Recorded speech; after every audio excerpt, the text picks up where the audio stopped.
Hi everyone, thank you for watching my latest video. Today I want to talk about crystal balls and crystal ball gazing and also how important the size of the crystal is. I've been asked quite a few times whether the size of the crystal matters or whether it's the material matters or anything like that. The truth is none of it makes any difference. I just put a few crystals out here just to kind of like show you the different sizing. All of them are available on my website, crystalkingcave.com. So if you're interested in any of them, let me know, check it out. I will put the link in the description as well.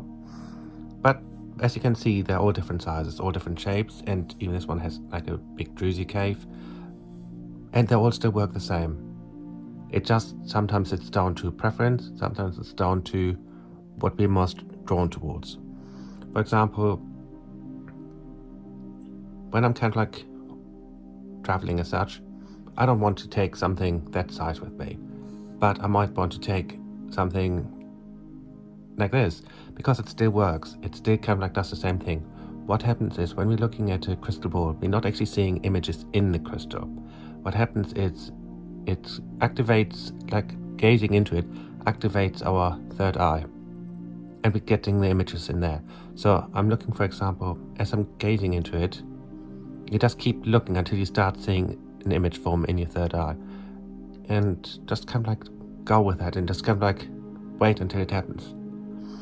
Now, certain times when I'm taking, especially when I'm having a crystal in that kind of size, what happens, for example, I use that for directions, those larger ones, because as I'm looking at it and gazing into it, my third eye will start showing me images, but because I got a larger surface here, it then kind of like starts giving me some kind of like a direction. For example, if I'm asking for a house move and someone wants to know what direction should I go, I would take one of my crystals and gaze into it. My third eye then will be activated, and through that I'm starting to see images. Now, because the crystal has a larger surface, I can actually start seeing the images forming on the crystal. That doesn't necessarily mean that they're coming from the crystal. It just means my third eye is projecting onto the crystal. So, of course, when I'm comparing that to a smaller one, it's a lot easier for me to see directions and images kind of like projected on here than on here. However, it works still the same. And that's the thing to really start realizing, that it really doesn't matter what size you go for. It's just about what feels right to you. For example, a lot of people like this kind of like smaller size because it's very handy to carry around. It's also not very heavy. If you did a whole reading and you were holding this one, it's extremely heavy.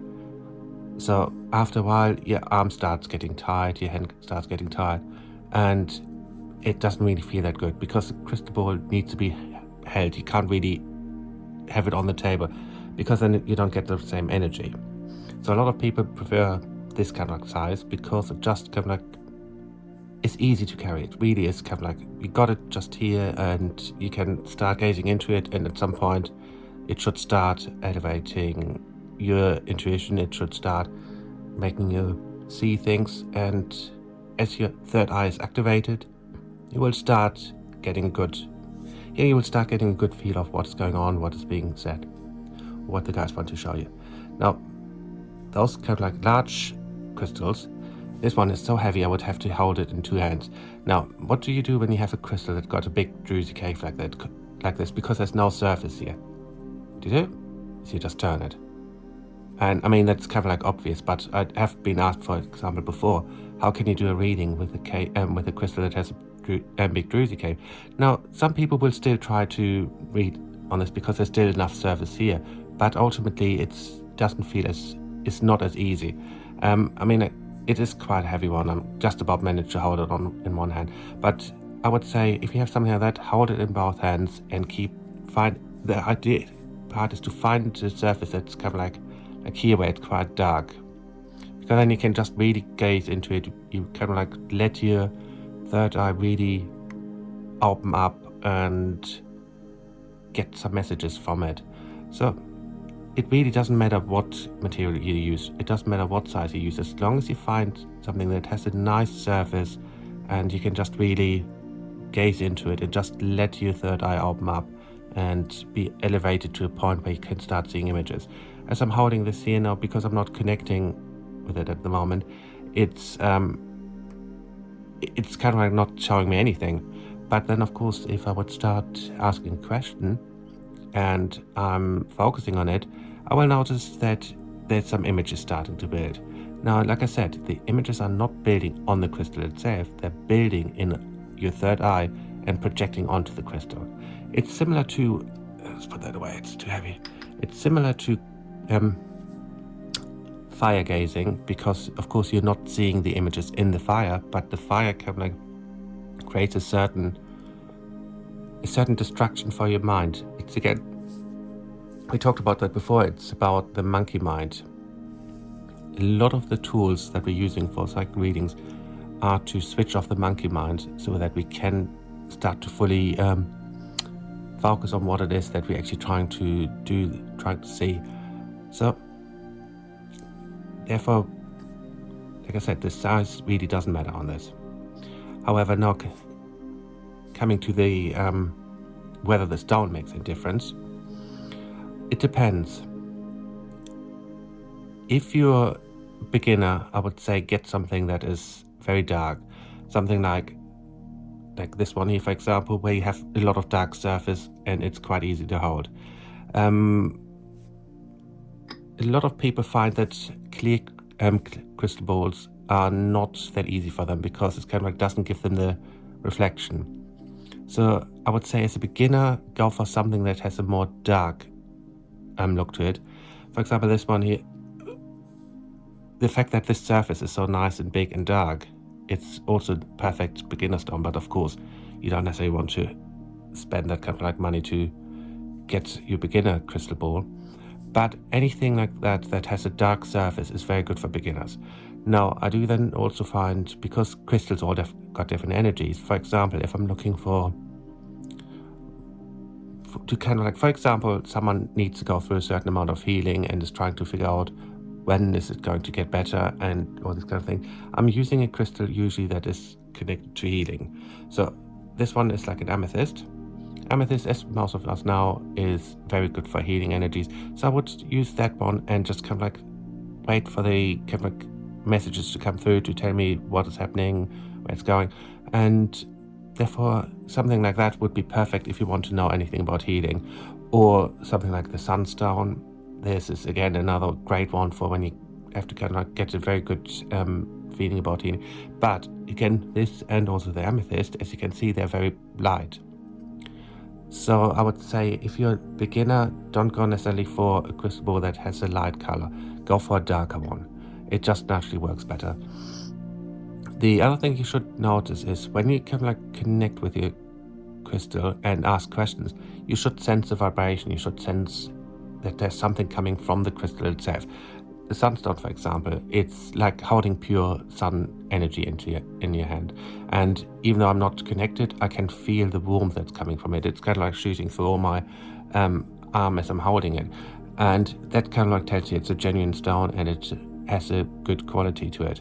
And you just kind of like, when you do the crystal gazing, you just keep looking at it until you start seeing the image.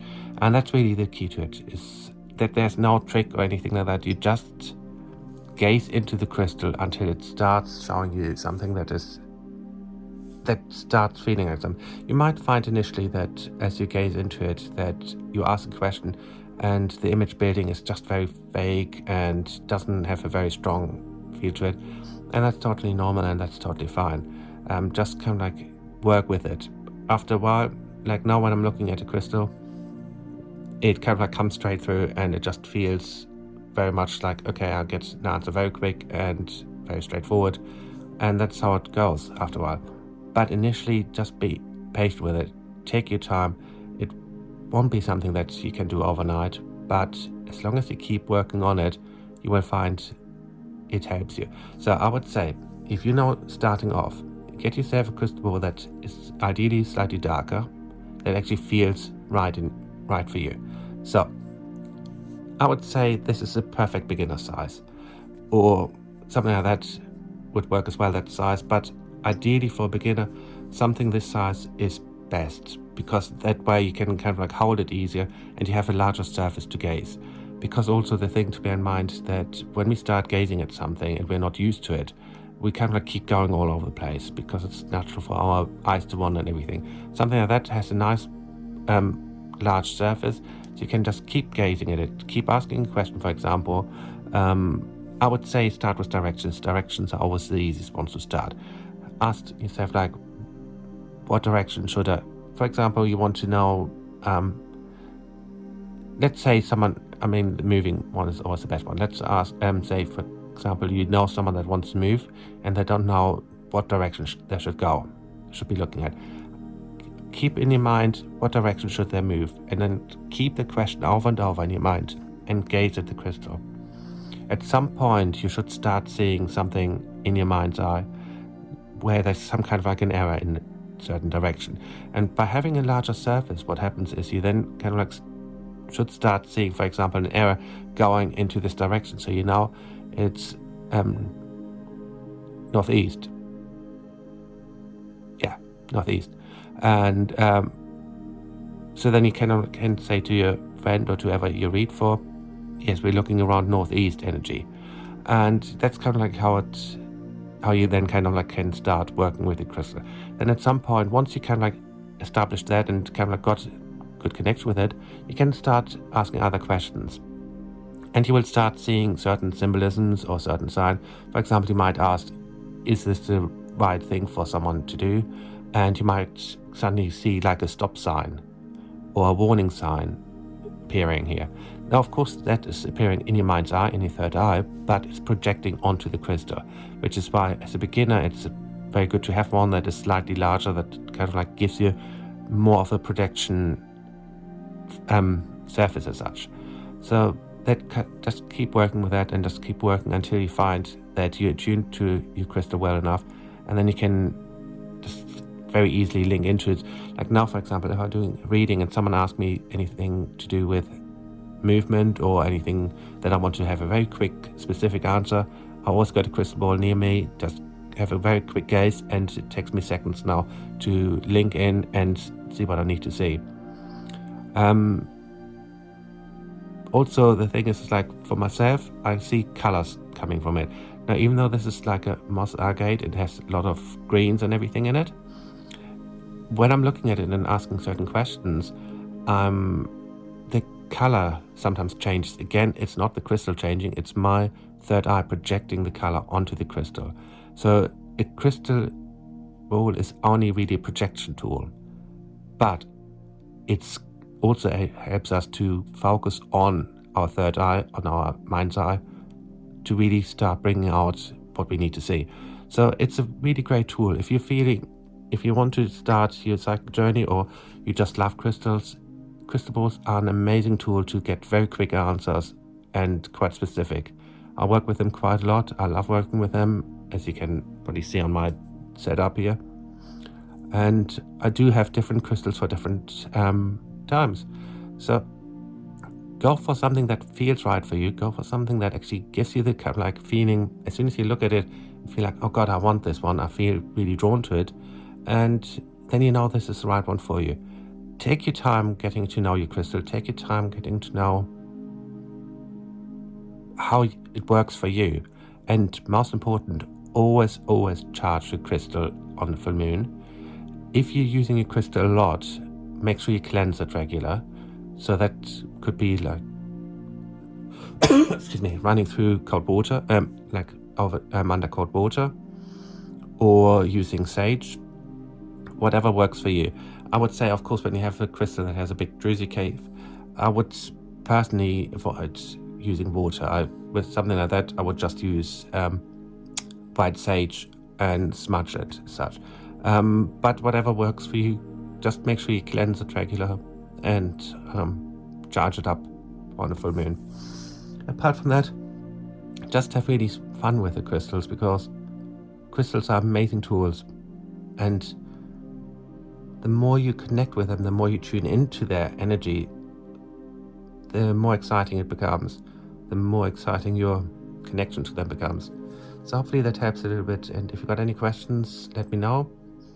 Hopefully you like the videos, so please click like, comment, and yeah, subscribe to my channel, of course.